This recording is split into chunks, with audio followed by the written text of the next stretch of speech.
people aren't necessarily going to remember this specific event, but it's more the commitment he shows. I don't really have any Not sweaters. yet submitted a COVID safety plan, but Barrett's office I came here with the bare minimum of clothing. I did. I really did. I came here with the bare minimum of clothing. I did. From the Pabst Theater, Brennan Collins, Yeah, Sparky, you're being recorded. President Biden's town hall will air live from the Pabst Theater in downtown Milwaukee next Tuesday night. It is invitation only, and the audience will be socially distanced. Pabst Theater Group CEO Gary Witt says the town hall is a great chance to shine a national spotlight on the city. Biden was last in Milwaukee in October. He spoke at Mitchell International Airport just days before the November election. Witt says he found out about the opportunity on Friday and has been jumping on hurdles to make sure it happens.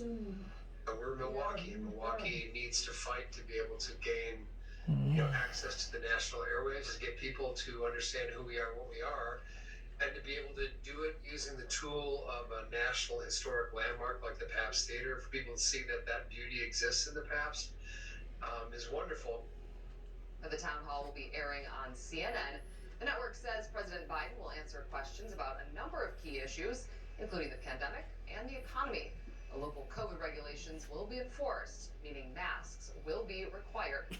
And of course, we'll bring you the latest on President Biden's upcoming visit to Milwaukee on our website, CBS58.com. Well, the Senate will move forward with the second impeachment trial of former President Trump. In a 56-44 vote, the senators agreed that they have jurisdiction over the case. Natalie Brand reports from Capitol Hill. House impeachment managers opened former President Donald Trump's second impeachment trial with a video showing scenes from the attack on the Capitol last month, taking senators who are now jurors back to the events of that day. The president was impeached by the U.S. House of Representatives on January 13th for doing that. If that's not an impeachable offense, then there is no such thing. Yes, Sparky, you've been exposed. Inflame insurrection in their final weeks and then walk away.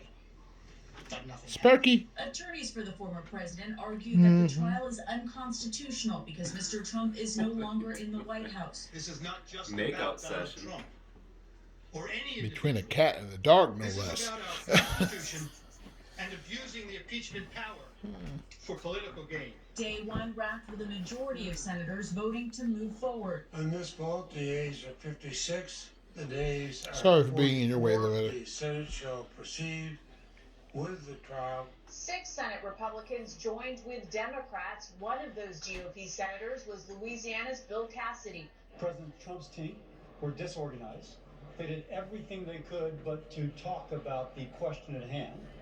And when they talked about it, they kind of glided over, almost as if they were embarrassed of their arguments. Sources familiar with Mr. Trump's reaction to Tuesday's proceedings described the former president as angry at his lawyers' lackluster performances. Natalie Brandt, CBS News, Capitol Hill. Wisconsin health officials have It's going right on YouTube. You know that, right? Coronavirus cases in the last 24 hours. It's more than yesterday's I'm total, talking but to them. still much less than the numbers from previous months. 39 deaths have also reported in the last day, which puts the statewide death toll at 6,094. Natalie? Well, Jessup, a second case of the more contagious COVID UK variant, known as B117, has been identified in Waukesha County. Researchers say this new variant was known to spread more quickly, but now a new study says it's also more dangerous. Sheriff Agenda reports from the Waukesha County Health Department. Well, the Wisconsin Department of Health Services says that second case was found on February 6th. That case is now being closely monitored by the Waukesha County Health Department. We're detecting a tip of the iceberg. Dr. Ryan Westergaard didn't reveal how the person in Waukesha County contracted the strain, but says the likelihood of community spread in the state is high.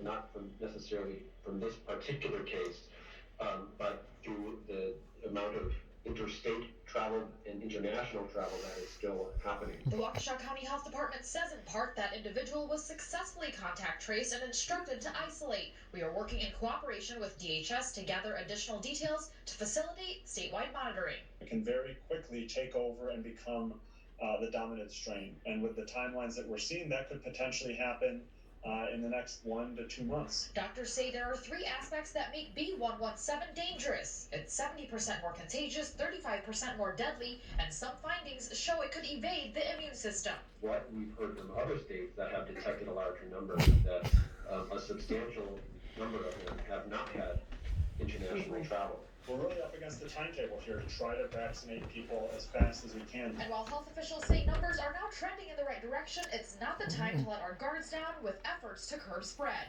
We should be pleased with the progress we've made, but we should be vigilant and really take seriously the risk that a second, an additional wave of infections could occur. Dr. Weston says the increased contagiousness of this new variant will make it much more difficult to control another spike. He says it's hard to know how another spike with a new variant will affect case numbers, deaths, and hospitalizations. Reporting in Waukesha, Sharon Bagendas, CBS 58 News. This is just wrong, Sparky. Variants posing a threat. State health officials are focusing on increasing vaccinations in Wisconsin. They say about 10% of Wisconsinites have received at least one dose of the vaccine so far. The federal government is now sending Wisconsin about 89,000 doses per week. And despite the increase, the DHS says they still need more in order to properly immunize our state. So that's good news, but that's 15,000 extra vaccines a week. That's not going to get us to 7 million doses that we need a whole lot quicker.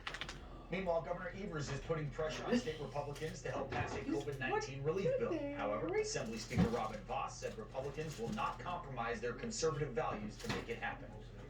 And if you want more coverage of the coronavirus pandemic, we have all of our up-to-date information on the case numbers, vaccine distribution efforts, new COVID variants. We have it all right there for you at CBS58.com.